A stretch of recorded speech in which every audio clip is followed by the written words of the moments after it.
फंग यूचेन school का सबसे rude and handsome boy जिस पर ऑलमोस्ट सभी गर्ल्स मरते हैं, बट वो किसी को भाव नहीं देता, किसी से उतना बात नहीं करता, अकेले रहना ज़्यादा प्रीफर करता है। वो स्कूल बिल्डिंग के सबसे ऊपर वाले पार्ट में चढ़ रहा था, तभी न्यू ट्रांसफर स्टूडेंट इन बाउलन की नज़र उस पर पड़ती है। उसे लगता है कि वो वहाँ से कूदकर अपनी जान देने वाला है। भाग कर आती है, खींचकर उसे नीचे उतारती है एंड इसी चक्कर में दोनों का किस हो जाता है। फंग को गुस्सा आता है, पागल हो क्या तुम। इन कहती है, अभी तुम्हारी एज ही कितनी है, तुम्हारे सामने तुम्हारी पूरी लाइफ पड़ी है और तुम मरने का सोच रहे हो। वो कहता है, ये गिर गया था, मैं उठा रहा था। चेन देखकर सोचती है, इसने ये अभी तक संभाल कर रखा है। एंड वो ऐसा क्यों सोचती है ये हमें बाद में पता चलेगा। देन सुसाइड वाले मिसअंडरस्टैंडिंग के लिए सॉरी बोलती है, अपने आप को इंट्रोड्यूस करती है। वो इग्नोर करके जाने लगता है। इन अपने आप से कहती है, दीदी के डेथ का रीजन जानने के लिए मुझे इसके क्लोज जाना ही होगा। फ्लैशबैक में देखते हैं कि कुछ मंथ्स पहले ही इनकी दीदी शियाइन ने इसे बिल्डिंग से कूदकर अपनी जान दी थी। इनको किसी भी हालत में अपनी दीदी के डेथ का रीजन जानना था एंड इसीलिए उसने स्कूल ज्वाइन किया है। एंड फंग शियाइन का बॉयफ्रेंड था, सो हमारे इनको लगता है कि इसके पास कुछ ना कुछ इन्फॉर्मेशन तो जरूर मिलेगा। नेक्स्ट डे फंग स्कूल आता है। सभी गर्ल्स बस उसे ही देखे जा रहे थे, बार बार कहते हैं कितना हैंडसम है। देन एक बंदी हिम्मत करके लव कन्फेस करती है। वो उसकी तरफ देखता तक नहीं, जाने लगता है। कुछ देर बाद उछलती कूदती हुई इन आती है, उसे हाई करती है। वो कहता है, मेरे 3 तक गिनने से पहले तुम्हारा हाथ हट जाना चाहिए। वो हाथ हटाती है और तभी बुली गैंग के लीडर मोदाई आकर प्यार से न्यू ट्रांसफर स्टूडेंट इन बाउलन का वेलकम करती है। पूछती है, कैसा लगा वेलकम गिफ्ट। वो कुछ कहती उससे पहले ही मोदाई की बंदियां उसे लेकर जाने लगते हैं। वो फांग से आज रात अपने साथ मूवी देखने चलने बोलती है। हमेशा की तरह वो इसे भी इग्नोर करके चला जाता है। मोदाई का पचका हो जाता है। इनको एक पुराने से रूम में लाया जाता है। मोदाई कहती है, कल ही तो आई हो और आते ही मेरे फांग पे डोरे डालने लगी हो। पूरे स्कूल को पता है कि वो मेरा है, सो उससे दूर रहना, समझी। वो उसे मारने के लिए आगे बढ़ती ही है, तभी हमारी इन कहती है, वो पीछे रेड ड्रेस में कौन है, इतने गुस्से में क्यों है। सभी डर जाते हैं क्योंकि सभी को पता था कि सुसाइड वाले दिन शियाइन ने रेड ड्रेस ही पहना था। फंग ये सब दूर से देख रहा था। इन कहती है, मुझे भूत दिखते हैं और मैं उन्हें बुला भी सकती हूँ। मोदाई कहती है, तुम हमें पागल बना रही हो। उन्हें यकीन दिलाने के लिए वो आगे कहती है, क्या तुम्हारा नेम शियाइन है। इसमें से किसने तुम्हें मारा, इसने या इसने। सभी डर के भाग जाते हैं। इन सोचती है, दीदी के डेथ का रीजन जानने के लिए मुझे क्या क्या करना पड़ रहा है। वो बाहर आती है तो फंग उसे रोकता है, कहता है, ऐसे लोगों को डराने में बहुत मजा आ रहा है क्या तुम्हें। वो कहती है, मैं सच में तुम्हारी गर्लफ्रेंड की आत्मा को बुला सकती हूँ। देन एक्टिंग मोड स्टार्ट हो जाता है। मेरी क्यूट लिटिल टेल, कैसे हो तुम। वो सोचता है, ये नाम इसे कैसे पता। ये तो बस मेरी शियाइन को पता था क्योंकि उसी ने मुझे ये क्यूट लिटिल टेल का नाम दिया था, क्योंकि बचपन में मैं ठीक एक टेल की तरह हमेशा उसके पीछे घूमता था। वो आगे कहती है, मैंने तुम्हें बहुत मिस किया। फंग सच में उसे इमेजिन करने लगता है, रोने लगता है, कहता है, प्लीज वापस आ जाओ, मुझे उस दिन तुमसे लड़ाई नहीं करना चाहिए था। इतना बोलते बोलते बेहोश हो जाता है। वो सोचती है, यार मेरी तो एक्टिंग भी पूरी नहीं हुई और तुम बेहोश हो गए। देन सोचती है, ये ऐसे डरकर बेहोश हुआ ही क्यों, कहीं दीदी के डेथ का रीजन ये तो नहीं है। वो उसे हॉस्पिटल लाती है। कहती है, मन तो कर रहा है तुम्हें मार दूं।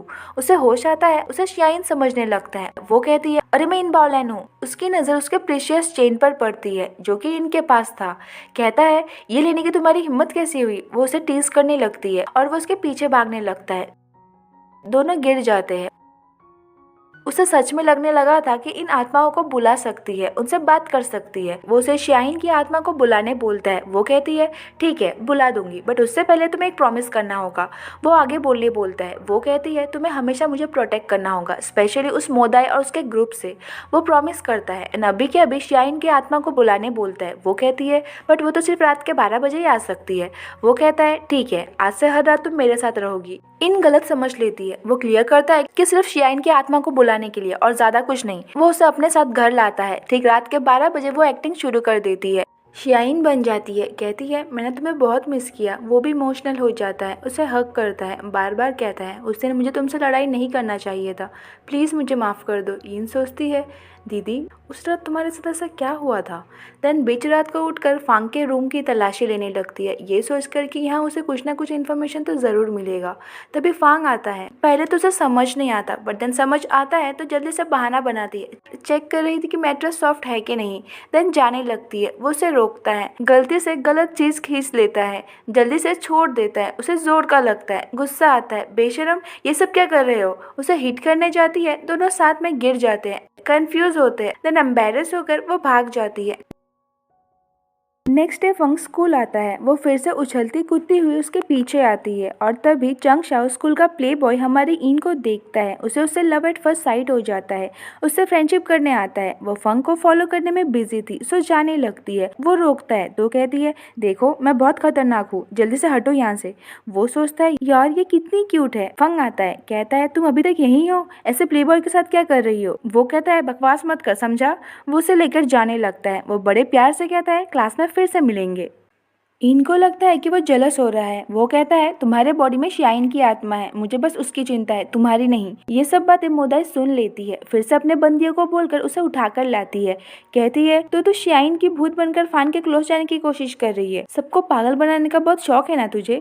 वो उसे बांधने बोलती है बट शाओशी ये सब नहीं करना चाहती थी। मोदाई उसे आंखें दिखाती है तो बेचारी को उसे बांधना ही पड़ता है। बट देन देखती है कि इनका मोबाइल पास ही में गिरा हुआ है। उठाकर चुपके से उसके साइड में रख देती है। वो फंग को कॉल लगाती है। आवाज सुनकर समझ जाता है कि वो मुसीबत में है। उसे बचाने आने लगता है। वहाँ मोदाई कहती है अब बुला अपने भूतों को, वही लोग तुझे बचा सकते हैं। एंड देन उसे उसी हाल में छोड़कर चली जाती है। शाओशी बहुत गिल्टी फील करती है। जैसे तैसे फंग को उसका लोकेशन सेंड कर देती है। यहाँ अकेले इन बहुत डर जाती है, फिर भी अपने आप से कहती है नहीं मैं किसी से नहीं डरती। तभी एक बॉल उसके रूम में आता है। वो डर के मारे रोने लगती है और तभी फंग उसे ढूंढता हुआ पहुंच जाता है। सीधे जाकर उसे हग करता है। कहता है शाइन इस बार मैं तुम्हें कुछ नहीं होने दूंगा। इन सोचती है दीदी क्या तुम्हारे साथ भी ऐसा कुछ हुआ था। फ्लैशबैक में देखते हैं शाइन के साथ ऐसा ही हुआ था।